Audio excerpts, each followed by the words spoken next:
tes deskripsi itu. Jadi tes deskripsi itu apa tadi? Mendeskripsi Oke, jadi sekarang kita akan belajar teks lagi ya. Bosan? Tidak. Belajar teks terus ya. Gak apa-apa. Jadi hari ini sekarang kita akan belajar teks fantasi. Tapi sebelum itu supaya lebih semangat kita speaking dulu, mau nggak? Mau. Jadi semua jari tunjuknya dibikin ke depan. Gak berdiri Bu. Enggak. Nanti kita berdiri. Jadi kita akan menulis di angin ya. Kita menulis angka 1, 2, 3, 5, 7, 8, 10. Oke, kita berdiri semua.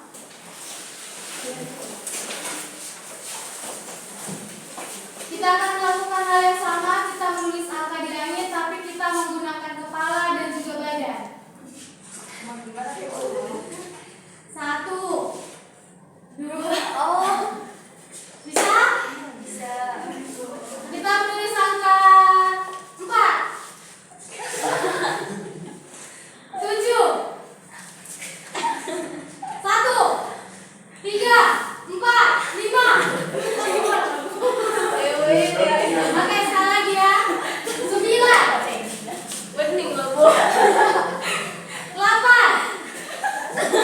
4, 3, 2, 1.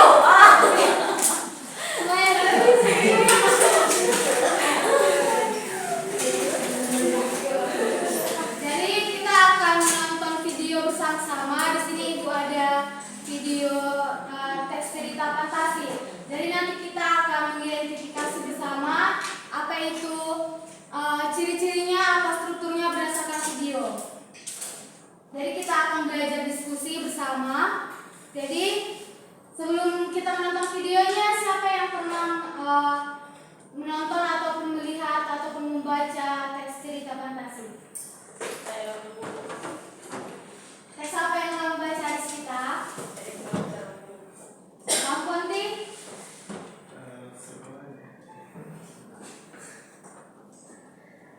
Jadi Ibu mau kalian membayangkan pintu itu merupakan portal. Ketika dibuka kalian harus membayangkan itu sesuai fantasi kalian masing-masing. Bisa?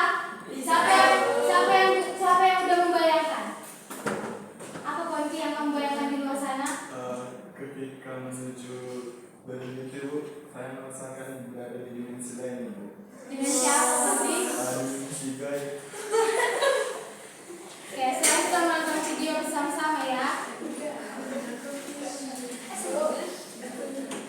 Bu, berdoa dulu Bu. Tapi tadi sudah berdoa. Sudah membaca. Kan sudah dimulai tadi. Ya kan, ada les pertama kan? Ada, Bu. Kita tonton ya.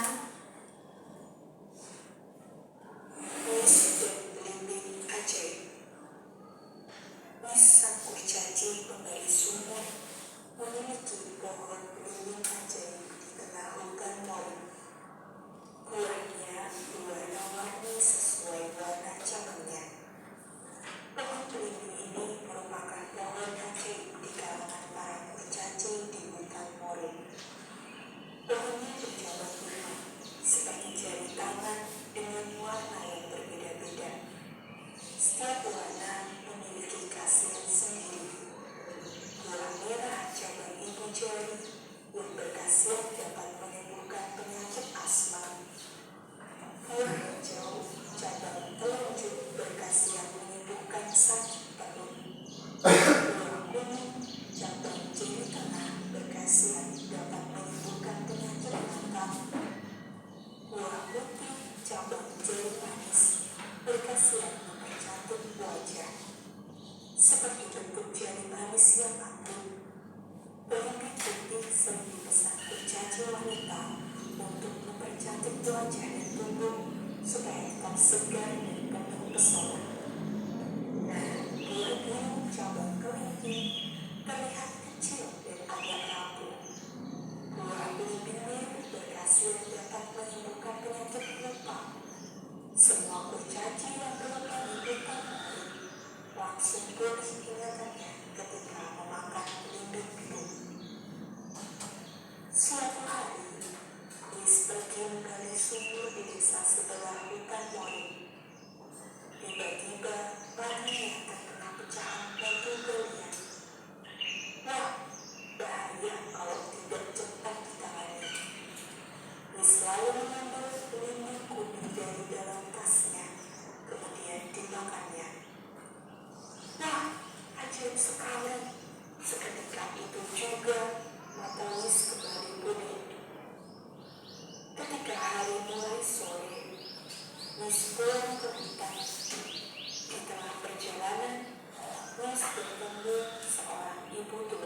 yang sakit asma.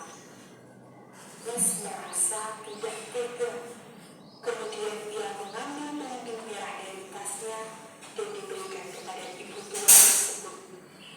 Setelah ibu tua memakannya, seketika itu juga sembuhlah penyakit asmanya. Ibu tua lalu mengucapkan terima kasih kepada Miss dan Miss melanjutkan perjalanan pulangnya. Tiba-tiba Miss bertemu dengan kakak beradik yang tengah duduk di atas batu di pinggir sungai. "Aduh, perutku sakit sekali, Kak," kata anak laki-laki sambil meringkus kesakitan memegang perutnya. "Sakit sekali ya, Dik?" tanya kakak perempuannya yang belum lupa. "Iya, Kak, aku sudah tidak tahan lagi," ucap anak lelaki menahan sakit. Miss yang mendengar percakapan tersebut bertanya, "Ada yang dapat saya bantu?" "Oh iya, Pak Kurcaci, adikku butuh pertolongan. Dia sakit perut, mungkin terlalu banyak makan jambu air," sang kakak memberitahu Miss. Kemudian Miss mengambil pelindung hijau dari tasnya dan diberikan kepada anak lelaki itu. "Nah, makan ini," kata Miss sambil menyerahkan pelindung tersebut. Miss menatap kakaknya yang mulut lupa, kemudian menjadi iba. Miss lalu mengambil pelindung putih dan diberikan kepada sang kakak. "Saya tidak sakit, Pak Kurcaci," kata sang kakak. "Kamu juga boleh memakannya. Nanti kamu akan tahu khasiatnya," jawab Miss. Akhirnya kedua kakak beradik itu memakan buah pelindung dari pohon ajaib itu. "Hah, aku bisa jadi cantik. Kulitku pun jadi putih dan halus," seorang sang kakak perempuan belum lupa takjub dengan perubahan yang baru saja terjadi. "Aku juga sudah sembuh, Kak. Perutku sudah tidak sakit lagi," kata si anak lelaki. "Wah, terima kasih ya Pak Kurcaci. Kamu sangat beruntung bertemu kamu hari ini. Terima kasih." Keduanya menyampaikan terima kasihnya berulang-ulang.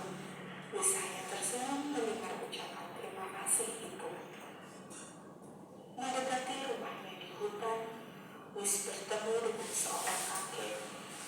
Kelihatannya sang kakek sedang kebingungan. Miss mendekati si kakek dan bertanya, "Ada apa, Kek? Ada yang dapat saya bantu?" tanya Miss dengan lembut. "Iya, saya butuh bantuan. Saya mau pulang ke rumah. Akan tetapi saya lupa jalan pulangnya dan tersesat di hutan," ujar sang kakek yang terlupa. "Oh, jangan khawatir, Kek. Kakek makan saja belimbing-belimbing ini," kata Miss sambil menyerahkan belimbing terakhir dari dalam tasnya. Beberapa saat kemudian, tampaklah reaksi kakek mulai sadar dan telah tahu arah ke rumahnya. "Terima kasih. Sekarang saya jadi tahu jalan pulang ke rumah," kata kakek dengan senang. "Baiklah, hati-hati ya, Kek," jawab Miss dengan sopan. Nah, lengkaplah sudah tugas Miss hari itu dengan menyembuhkan banyak penyakit melalui buah pelindung ajaib.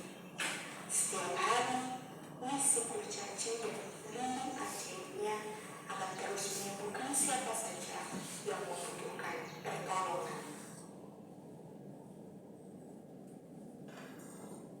Sudah ditonton kan videonya? Sudah. Nah, jadi unsur-unsur dari cerita fantasi itu ada tema, ada alur, ada tokoh, ada penokohan, ada sudut pandang, kemudian ada amanat. Jadi dari video tadi siapa yang udah tahu apa temanya? Betul. Kebaikan hati dan juga keajaiban dari pohon belimbing. Nah, bagus ya. Nah, kemudian ada alurnya. Alurnya bagaimana tadi? Bagaimana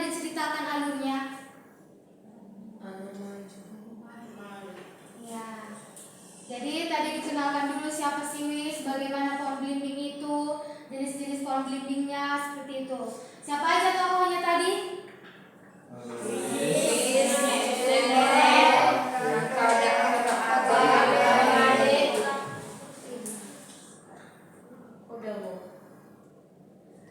Bagaimana sifat-sifat masing tokohnya?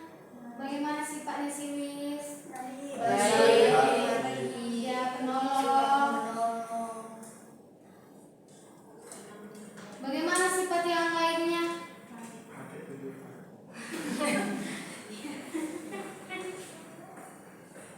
Apa saja latarnya?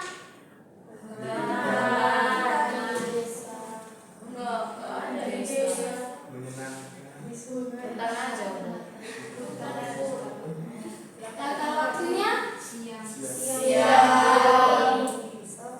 Pagi sampai sore. Bagaimana suasananya? Adem. Sejuk. Sudut pandangnya? Sudut pandang orang ketiga. Ya benar.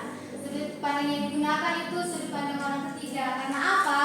Karena dari semua sisi ataupun semua tokoh dipertunjukkan, diperlihatkan si penulisnya. Jadi enggak hanya satu tokoh saja sudut pandangnya. Jadi yang kemudian ada amanat. Bagaimana amanat dalam ceritanya tadi? Apa amanatnya? Kita harus menolong. Ya, Bu Asera. Amanatnya Bu, kebaikan itu harus kita bagikan ke orang-orang yang membutuhkan. Nah, kemudian ada strukturnya. Struktur itu ada orientasi, ya kan? Ada komplikasi, ada resolusi. Nah, bagaimana orientasinya? Orientasi itu pengenalan tokoh, alur, suasana, bagaimana si Wis ataupun tadi pembimbingnya seperti apa. Ada yang bisa mengatakan seperti apa orientasinya di dalam cerita tadi? Ya,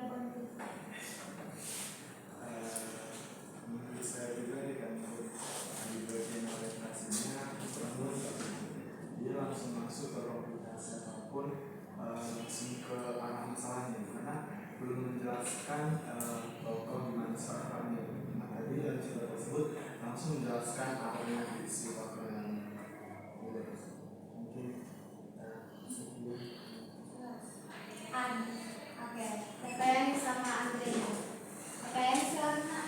Baik, terima kasih Bu. Sebenarnya saya sedikit setuju dengan pendapat Fonti, tapi tidak begitu setuju ya Bu. Karena ada pengenalannya di situ Fonti.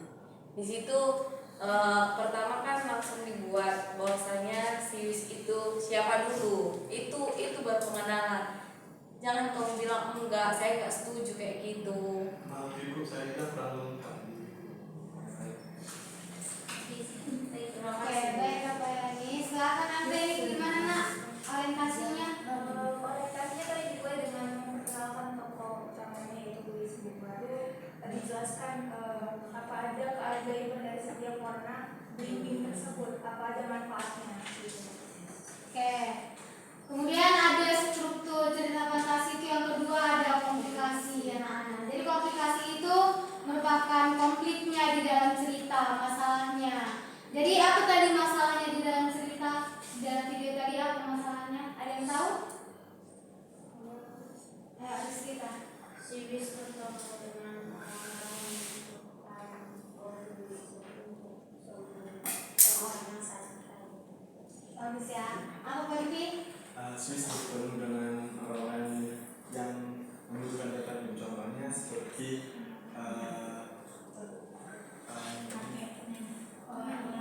kakak adik, contohnya seperti si kakak tadi yang sakit perut dan adik yang sakit perut dan kakaknya yang punya penyakit kulit begitu. Dan juga dia bertemu dengan seorang kakek yang perlu baik ini memberikan perlindungan tersebut dan juga menjadi Silakan ini bagus ya Panti. pendapat dengan Fonti. Bagus ya, berarti sudah paham apa itu orientasi dan komplikasi. Sekarang resolusinya bagaimana? Resolusi itu apa sebenarnya? Resolusi. Silakan Dewi. Menurut saya Iya, jadi apa penyelesaian masalah dari ceritanya tadi? Semua tokoh sembunyi bertanding aja sih. Iya, benar. Nah, itu dia tadi strukturnya, mulai dari orientasi, komplikasi, hingga resolusi ya. Jadi, siapa yang bisa menyimpulkan ciri-ciri dari cerita teks fantasi ini? Tadi kan sudah kita analisis apa itu unsur prinsipnya, kita sudah tahu bagaimana orientasi, komplikasi, hingga resolusinya diceritakan. Ada yang bisa menyimpulkan bagaimana ciri-cirinya?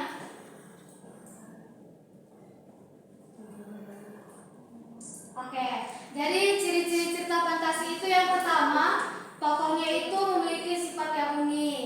Nah, ceritanya yang kedua, cerita fantasi ini tidak ada di dunia nyata.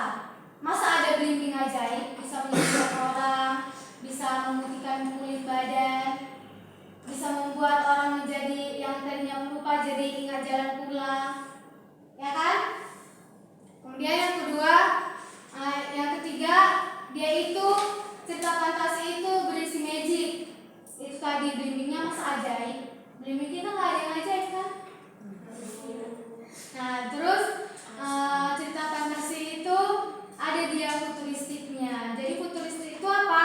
Futuristik itu ceritanya ke masa depan. Jadi misalnya kita teknologinya udah canggih kayak gitu. Kemudian ada supranatural. Supranaturalnya tadi apa? Itu dia tadi bimbingnya mas ajaib. Bisa menyembuhkan orang yang lupa gitu kan. Jadi itulah dia ciri-cirinya.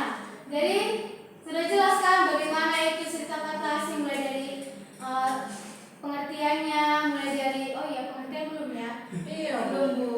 Jadi dari semua tadi mulai dari ciri-ciri, unsur hingga struktur, ada yang bisa menyimpulkan pengertian dari cerita teks fantasi? Ya, silakan Bu. Oke Bu, jadi saya fantasi adalah jenis cerita rakyat yang berisikan hayalan ataupun imajinasi seseorang dalam menciptakan cerita tersebut. Mungkin sekian saya. Ya, bagus ya. Jadi cerita fantasi itu merupakan cerita yang ditulis oleh pengarang ataupun penulis yang tidak ada ataupun tidak benar-benar terjadi di kehidupan nyata. Jadi si penulis ataupun pengarang itu bebas menulis, tidak ada berkaitan dengan realitas ataupun fakta di dunia nyata ataupun yang berkaitan dengan kehidupan kita sehari-hari. Mungkin ada tapi dibuat terlalu berlebihan gitu. Boleh bertanya, Bu? Ya, silakan Pak Yani. Jadi kan Ibu bilang pengertian dari teks fantasi. Teks fantasi itu adalah sebuah khayalan yang terjadi di dunia nyata. Nah, sekarang saya mau bertanya, jadi ibaratnya saya mau membuat sebuah teks fantasi lalu. Gimana lah saya buat biar menarik? Seperti apa saya buat biar menarik, Bu? Biar cerita saya itu diminati orang gitu. Nah, itu dia. Jadi tadi kan kita sudah mempelajari ciri-cirinya. Jadi kita bisa membuat cerita fantasi itu supaya lebih menarik. Kita buat sesuai dengan strukturnya, sesuai unsur-unsurnya. Tapi kita harus ingat ciri-ciri cerita fantasi itu apa. Jadi kita harus ada membuat sesuatu yang berlebihan di dalam cerita kita itu supaya tetap mengandung apa itu unsur, apa itu ciri-ciri dari teks cerita fantasi tadi. Dia itu harus ada magicnya, ada hal-hal gaibnya. Misalnya kita bisa membuat ceritanya itu ada rohnya atau hantu atau gaib, seperti contoh cerita goblin gitu. Jadi maksudnya kita melebih-lebihkan cerita itu gitu ya, Bu? Iya, karena kan cerita fantasi tadi tidak ada kaitannya dengan kehidupan kita. Jadi itulah dia, cerita fantasi ini bebas untuk si penulis dalam mengarangnya. Tidak ada keterbatasan dalam menulis, bahkan tidak akan dihujat jika ceritanya itu terlalu berlebihan seperti itu. Karena itulah memang cerita dari fantasi ini. Baik, Bu, terima kasih ya, Bu. Ada lagi yang ingin bertanya? Silakan. Kalau tadi menjelaskan bahwasannya cerita fantasi ada cerita yang tidak benar terjadi atau sedikit tidak masuk akal seperti magic atau supernatural dan sebagainya. Jadi apakah seperti cerita legenda dan Toba itu termasuk dalam cerita fantasi. Legenda berbeda dengan cerita fantasi. Tapi bagaimana dengan Danau Toba itu kan ada dirubah jadikan emas, itu kan seperti tidak masuk akal juga kan?